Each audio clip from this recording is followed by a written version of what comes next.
This is the Innovat Podcast. I'm your host, Ted Hahs, and this is Innovate, all about solving the world's biggest challenges, specifically bringing innovation into what I would argue problems that matter most. How do we take care of each other? How do we treat each other? How do we treat that of these in our society? And, you look at the last 30 years, and it's a miracle. This is a miracle. I got a supercomputer on my wrist. I mean, I'm a bit older than you. I remember when this was just science fiction. We have changed the world from Silicon Valley. But in that same 3-decade period, or decades, however you want, we've created unprecedented wealth, no comparison anywhere else in history. Do you know what Silicon Valley also leads in? Human trafficking, prison recidivism, poverty.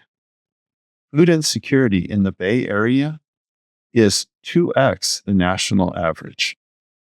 Those can overwhelm you. That's why I'm so excited. You're innovating in the area of finance. So, Scott, introduce yourself and tell about your merit money and your whole vision. Sure thing, brother. So my name is Scott Morris. I grew up in Northern Alabama in Huntsville, and I graduated from the University of Alabama in December of 2008 with a interdisciplinary studies in political economics. And I had a strong interest in what was going on because the sky had fallen and everybody was pretty much on about this. Talking about 2009, 2008. Yeah, exactly. The great financial crisis, right? So in these kinds of cases, right, most people are just like way above my pay grade. Like, well, what am I supposed to do about that? How Don't want to think about time? 2008, 22. Yeah, pretty up. Starting your career. Indeed. So I instantly hit the snooze button on life and went to grad school at the Maharishi International University, where I did a master's program in Vedic science, which I like to translate for folks as like consciousness studies and the development of human potential. And it was a very rich program. It was a year long, and they have a unique style of curriculum called where you just do one course at a time. So every month, every 4 weeks, you do a course. Then you know, 3. Where's that at? This is in Fairfield, Iowa, the Maharishi International University. Yeah, David Lynch is also God rest his soul, was a huge fan and supporter of this university. The David Lynch film program, master's level there. Anyway, so I went there when I was heard that people were getting paid to meditate in a place. So he's like, "What are you talking about? You need to go see what's going on at this school." Going for the master's program. When I thought I would do like a sustainability oriented MBA, because I have a very strong entrepreneurial vein in me. I wanted to understand what it would take to run a business and help the world in various ways. A sustainability MBA, so climate change and saving the planet. Yeah, exactly. Okay. That's where my heart was at the time. I was like, okay. But this program really stood out to me because I met some of the students that were in there, and it was like they came straight off the set of The Matrix, bro. It was like a metamorphosis in real life. Where you're just like, what the hell are these guys on? I will have what they're having. Thank you. But at the same time, I was very concerned about, the state of the world and the financial crisis and like what the hell is going on, with this money system that we've inherited. And why is it so broken? Like none of this stuff works. Most of the people trying to use it can't get nearly enough of it. Like this is terrible. And so I was keenly aware that trying to go and change that from the top down is a non-starter, right? The systems are very entrenched. So the response that occurred to me as viable is something that is really under our own control, right? As the people and as real communities, as people on Main Street. And so how can we rework the way that we think about money so that we're better prepared for future crises, right? I'm going to ask you a hard question. Sure. What is money? Well, I'm really glad you asked that question. Normally, if you go and ask an economics professor or something, that they'll say it's a medium of exchange, it's a store of value, it's a unit of account, which is accurate, but I think it is not as all inclusive as it could be. I prefer Arlietier's definition of money as an agreement within a community to use something as a medium of exchange, right? And because it's actually a very practical definition. It is an agreement because, it's understanding of a certain way of things work, and this thing is emblematic of that. So we pass it between one another almost ritualistically, right? Even though there's... Well, even going back to the gold standard, like, why is gold a standard? Like, we thought we moved from gold standard to... That's a real question. We agreed together. Yes. That gold would be... Well, yeah, very, very, very shiny rock is shiny, right? It's not super practical, unless for teeth, I guess. It does have some very good properties. I mean, like, it's antiviral, and is extremely conductive and is useful in a number of high tech circumstances. But anyway, you're right. It is just the shiny rock, right? But yeah, so I came to understand the history of the financial system as kind of rooted in the Bretton Woods monetary agreement after World War II. We basically forced the world more or less at gunpoint because nobody else had the level of strength we had, and we had just dropped a couple of nukes on Japan. And we're running things now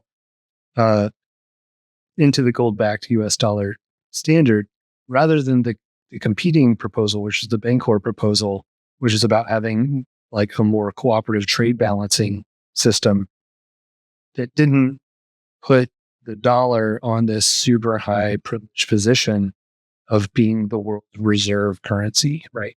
Every other central bank had to have dollars in reserve before they could mint their own money, right? It's a complete sacrifice of sovereignty, and issue their own sovereign currencies to pay for things they need, right? They have to get dollars first, right? Which gives us a license to print infinite money, more or less, right? Because there's all that baseline thing. This is why you see Trump attacking BRICS and these kinds of things, because they're starting to lay the groundwork for an alternative reserve strategy for other countries around the world than having to be reliant on the dollar. Future. This is a whole nother rabbit. Sorry, yeah, and talk. I mean, what I'm about to say is it's the issue is debt based. We have a debt based financial monetary system, and you mathematically can never repay it, because the only way you create money is by lending it at debt. Right. And the people who are getting rich I think we can all see that the rich are getting richer, and others are getting pushed out.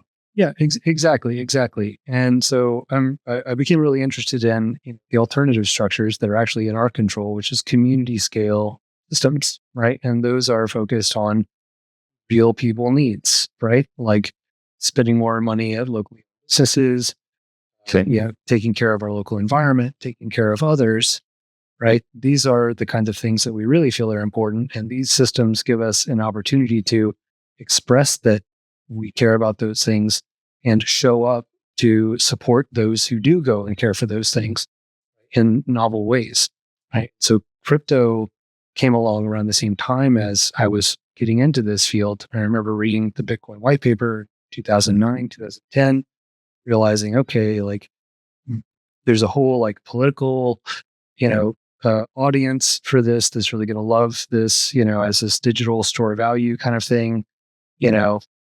People are going to declare it dead like 100 times, but it's not going to die, and it's going to open up a whole new space for us to think about what money is and how it works.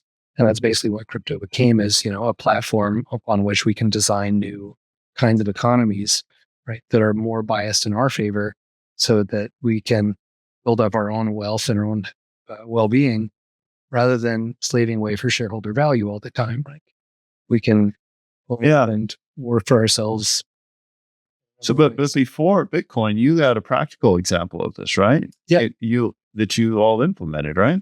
Yeah. And our first pilot was in 2010 that was called Hero Rewards program. So you were still in your master's program at the time? Yeah, exactly. So it was kind of in the co-design process for first currency while I was in the program. It was a lot of fun. Had an angel who just provided us some space in his conference room to meet every other week or so. And we were just like trying to figure this thing out. Like, okay, like how do we involve these people? Like, what is, the kind of thing that people would be willing to try, right? Like not having to rethink, everything about the economy. And it doesn't have to be this perfect utopian vision, right? But it just has to help a community do something for itself, right? For public goods funding, right? In a way that doesn't do any harm, right? Which is actually quite easy, and pretty simple. Yeah. So what'd you guys do?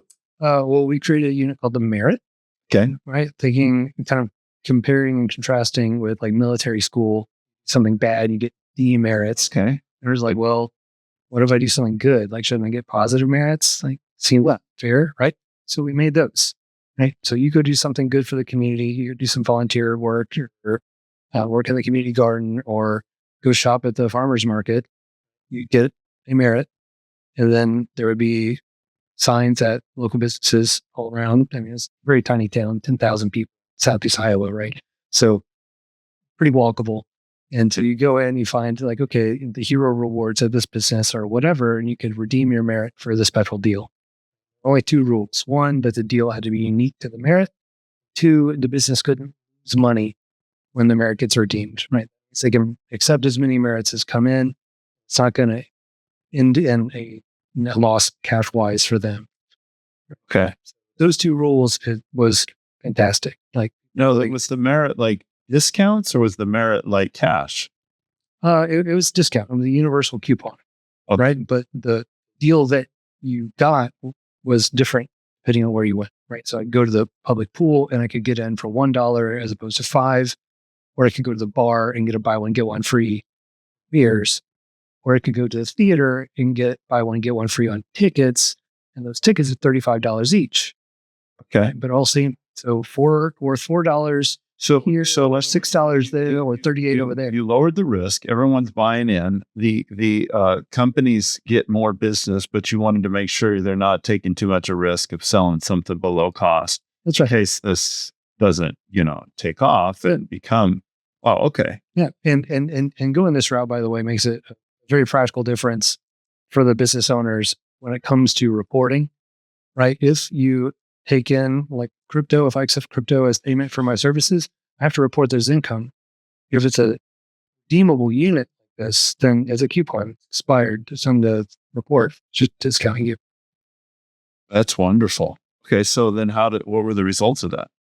Well, we did 2 pilots of this. We did a 3-month-long pilot in 2010 and a 2-month-long pilot in 2012. In a 3-month-long pilot, it was mostly just to see like what kind of adoption could we get. So we were trying to be at as many community-oriented events as possible. We were like, I want to say 30-ish over the course of 3 months. But had to go check my like report card out of that event. Then we had, I think, 12 to 15 merchants at the time, and then participants would get their merits a bunch of different ways. They'd take them into the businesses. The businesses, they would fill it out, give us some key data, drop it in the envelope, and I would come through and collect them from the envelope and record all the data. What type of things are people doing to get their merits?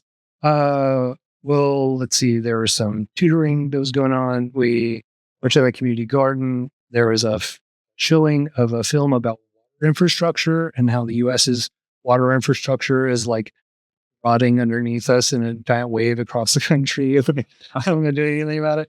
But they could get merits by watching that film. Yeah, why not? Educated. Yes, yeah, why not? Like it's basically game points, right? Like it's meant to be playful in a way. And what I aspired to then was having a cooperative sort of approach to this. Every community would be able to govern what meritable activities you would be able to earn in a given period. Right. I think that would be really cool to DAOify that sort of issuance strategy. Yeah. As soon as you gamify something and then incentivize it, can scale incredibly. Yeah, this is super fascinating to me because like you had mentioned, like if you go back to the Great Depression, it wasn't because suddenly we lost crops or all that. You had crops that were rotting on the trees, and you had workers that were starving, ready to go, and you had people there. But it was the monetary system collapsed, so we didn't have money. It wasn't fuel. Mhm. It was oil in the machine, and so we have this major disaster. Yep. And I was using that same thing earlier, right? It's when we run out of money like that, it's like the oil runs dry in the engine and suddenly it starts heating up, friction increases, and it starts seizing, right? And then you just, like you said, you have a massive waste of potential there. So what else happened during the Great Depression era was the proliferation of a ridiculous number of local emergency script. And true story, I'm traveling with a book of the script right now that I bought before I left the States last, but I've been traveling around with it for the past year or so now. That has like not on my person, but I do have it. Yeah. It's like over 1,000 forms of script, and then got great breakdown of different types of script, was like bank script, You're like all clearinghouse. in other words, all these different types of money that came up. Yes. Yeah, I've worked extensively in Argentina, and when their economy collapsed and they had hyperinflation, then you had regional currencies that would come up like around a market, so people could be able to exchange, and then even frequent flyer miles became a currency of exchange. So people that exchange because their money had failed. Yeah. Yeah. So we live in a digital environment now where it's easier than ever for us to plug into any range of kinds of assets, and I see a lot of power in that. It gives us the ability to divest from the things that are predatory and harmful and extractive, and doing care that is taking us careening off the edge, right? And reinvesting that energy into the like more regenerative and sensible alternatives where we're prioritizing people and the planet and managing full profit for so that everybody's covered. Human flourishing for all. Yes. Yeah. And using a framework of systemic poverty. Mm-hmm. Can't necessarily eliminate all poverty, but we need to change the system so we stop incentivizing it and creating this haves versus have-nots. Yep. Yeah. And so I focus specifically on like the class of things that enable us to like capture and retain and regenerate that value that comes to us, right? And to self-originate value when that serves our needs and we have those capabilities. So what's next? If you did this pilot program, it was successful. Yep. You pivoted and decided to just go make millions in crypto. No. You're still pursuing the same thing. Right? No, but it's what's kind of so funny is I haven't talked to people about hero awards in years. Oh, okay. This is such a throwback for me. It's fantastic though. It was just what Paul had found interesting from our conversation. Okay. What are you doing now? Yeah. So I work with a portfolio of companies. Among those are RefiDAO, Citizen Wallet, Commons Hub in Austria, the Commons Protocol. I'm leading a co-design process for that token right now. Basically, I'm like a token engineer or an economic systems designer. I took all this community currency system design stuff and applied it to. So you are iterating upon it. Now it's more than just coupons. Yeah, exactly. So it's not about having a silver bullet system solution like that. That Hero Awards is great because it's so simple and it's just low risk. Yeah, in some ways it's the old-fashioned coupon. Yes. Yeah. That clubs and kids and sports use, only it's iterating upon. Right. Yeah. So just earlier, I'm working with some of your local organizers here, making recommendations like, hey, like this is a viable strategy for how to go and engage with these stakeholder types and go get your local businesses involved. get the local organizations involved. There's opportunities for other funders to come in, and these are the ways to start doing this kind of organizing, right? Because when we're really in it for that systems change, it's about bringing online a whole bunch of these, social safety nets, right? That we hang for ourselves for in times of need, right? My general theory is that it's better to hang the safety nets before we're falling out of the sky, right?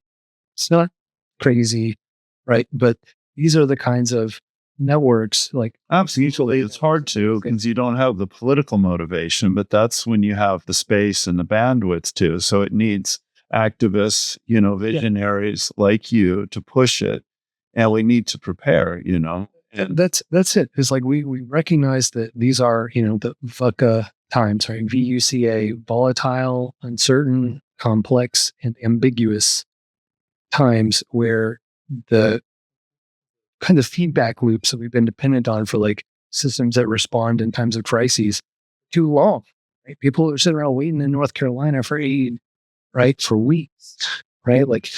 So we need more adaptable, responsive systems overall, able to navigate this volatility and uncertainty, right, of these times. So this is a way that we can start to work on that together, right? Yeah, and to me, I'm overall very optimistic and very excited, but we're in the times of greatest social change ever in all of humanity. And we're on the front end. I mean, it's like it's just beginning. Yeah.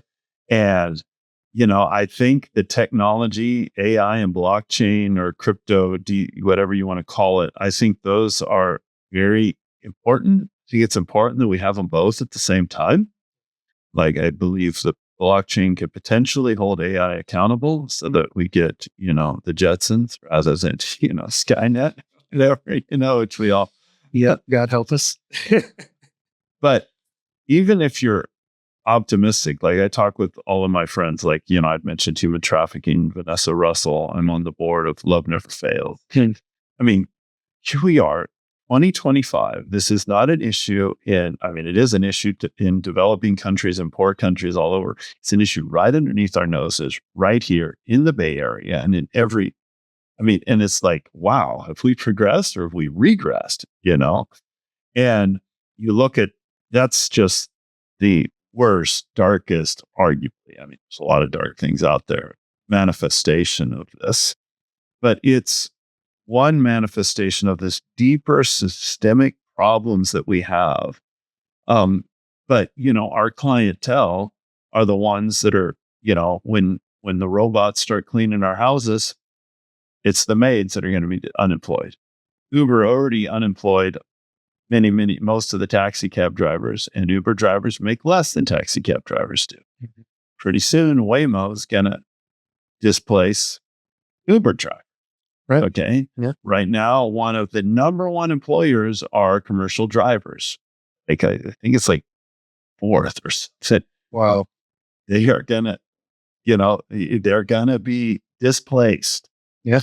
And like in every crisis, it's the rich who are culpable for. Well, it's the rich who can do something about it. I don't want to make an argument to blame. But okay, you can. No, it's the poor that get hurt. Yeah, and that breaks my heart, and it's just so frustrating when you get up close and you realize how simple so much of this could be if somebody just gave up. Just please give more, folks. And in the form of currency sent to people in need and organizations making big changes. But it's the greater point, to be fair, and to what you're speaking to earlier, is it is like systemic here, right? So I also it's systemic by definition. Like we don't have to argue and fight over whether it's systemic. A system is ideally designed to produce exactly the result it's going to produce. That's right. So we have to zoom out and all own it. Yeah. So I have a really interesting place to take this quickly, if you don't mind, to detour down. No, but My favorite rabbit hole these days, right, is the history of the game of Monopoly. Have you ever looked up? I think I might have heard this once, but no, I'm this is going to be all fresh to me. I'm loving this rabbit hole. So Great. So we're told that it was created by this guy, Charles Darrow, in 1935. And kind of sure what the way that he did this was by copying a game that's in the public domain, known as the landlord's game. And the landlord's game had two sets of rules, right? Monopoly rules, which is how not to do it, and the prosperity rules, how you should do it. And all he did was take the how not to do it rules and called it its own game. There was a patent on this, many believe he didn't deserve, because the game was already out there. It's in the public domain. I'm very interested in bringing all this back to the public domain, part of the overall mission here. But the landlord's game had a second set of rules called the prosperity rules, which changed it from a competitive game into a cooperative game. Now we all win or lose together. And the objective is for everybody to double their money per beginning. Right? Seems simple, not so easy to do. Takes some time and some figuring out and stuff. But the whole point of this was to teach people how economies work as systems. oh, It was the first game that had you go in a circle. wow. Right? We take that for. Can you recreate that game? I want to play it. Yeah. There are, collectors out there who have this stuff. There's a whole library of the original rules and how those have been adapted and stuff. And I think that this is just a totally underappreciated bit of history, especially when you think about the difference that it would have today and the way that we think about economics and money and exploitative economics, right? When we had a map to the regenerative alternative there, prosperity rules, we lost that as it was kind of expropriated and enclosed from the public domain back into, the game of Monopoly that we know of today. It's 40 or 50 million copies of it out there. And it's once you see it, it's hard to kind of unsee the way that it does the local branding and local flavoring. Right, there's all these different editions of Monopoly, but you start to see just capitalist propaganda. No, that's not hard for me at all to see. Yeah, it's of course, and it's great. It's brilliant because it's fun and everyone wants to play it. But it's there's so many people who come away from game with. So, but it's also a traumatizing game for a lot of people. People encounter, really traumatizing things, because sometimes it's the first times that they encounter their families where they're turned against one another, right? And then you're playing with your friends and we're all homies, but then you play Monopoly and you're not. And a lot of feelings get hurt through that game. And a lot of significant things could happen. And it just becomes your normal. It's known as a teaching tool, and it's meant to teach you how to get ahead. But that's our real work seen it. Yeah. And that's so deeply flawed. Yeah. And, if we can shift, the cooperation is so much better. You don't need to. That's why we fought the revolution, because we wanted to, we didn't believe in a class society. We believed a meritocracy and all men are created equal. Mm-hmm. Well, we just have to now finish. Yes. Yeah. It's forward, and now build the systems. And I actually see that. I believe if we will lay hold of it, this can be the greatest chapter for what America was intended to be. Mm-hmm. And I believe we now have technological tools that empower us to do stuff we hadn't figured out before. Right. And it can make democracy be what it was originally aspired to be. Yes. And reframing the question, reframing the problem, that wealth and abundance, maybe even wealth isn't the right term, abundance, joy, isn't a scarce resource. And you don't need to advance at the expense of others. Mm-hmm. In fact, when we figure this out, we can be a team and lift everybody up. Yep. Teamwork does, I hear, make the dream work. Teamwork makes the dream work. Yes. Yes. So what are you most excited about in the future? Mm. Ooh, I mean, it's hard to pick. I mean, AI is pretty incredible to actually like interface with and utilize and sense into the deeper capabilities of. There's such incredible potential to tap that and to combine that with these different digital economies that we've been able to design, and envision more for the future. Uh, those could become, more readily engageable at a much more rapid pace than previously thought possible. So that's exciting. It's only exciting if we don't repeat what we did with Web 2.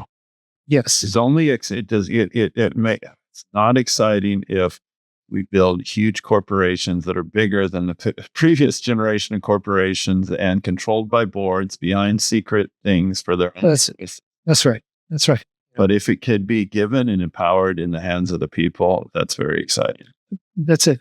So, small is the new big, like, and small is beautiful, as Schumacher put it as his book, that's the truth, and so that's why I enjoy working at these like macro and meso level mechanisms and strategies, because I think that is like the more viable way for us to coordinate and collaborate. How those interface becomes a very interesting question, but you're growing networks of trust, right? And you start to be able to communicate around that and build reputation together, right? Based on your proven record. Well, I love your journey. This is exciting. What I'm excited about is seeing, the young generation of entrepreneurs. Like when I first came to Silicon Valley, no one was talking about, all that. They were just talking about the technology and the opportunity. Mm-hmm. And I see the ethos has changed, and young, brilliant people like you are wanting to use this to solve, not just build incredible tech and get wealthy, but to solve the most important problem. So that makes me very optimistic. Thank you. And I love to dream of a program of how the Innovat network and our network of amazing social service providers, could do some sort of pilot project. Awesome. So, all right. Well, thank you so much for joining me. And you can find this podcast anywhere. But if you're watching this, you found it. And I enjoyed talking with you. Hey, you're not quite. Go out there and do it. Yeah, thank you.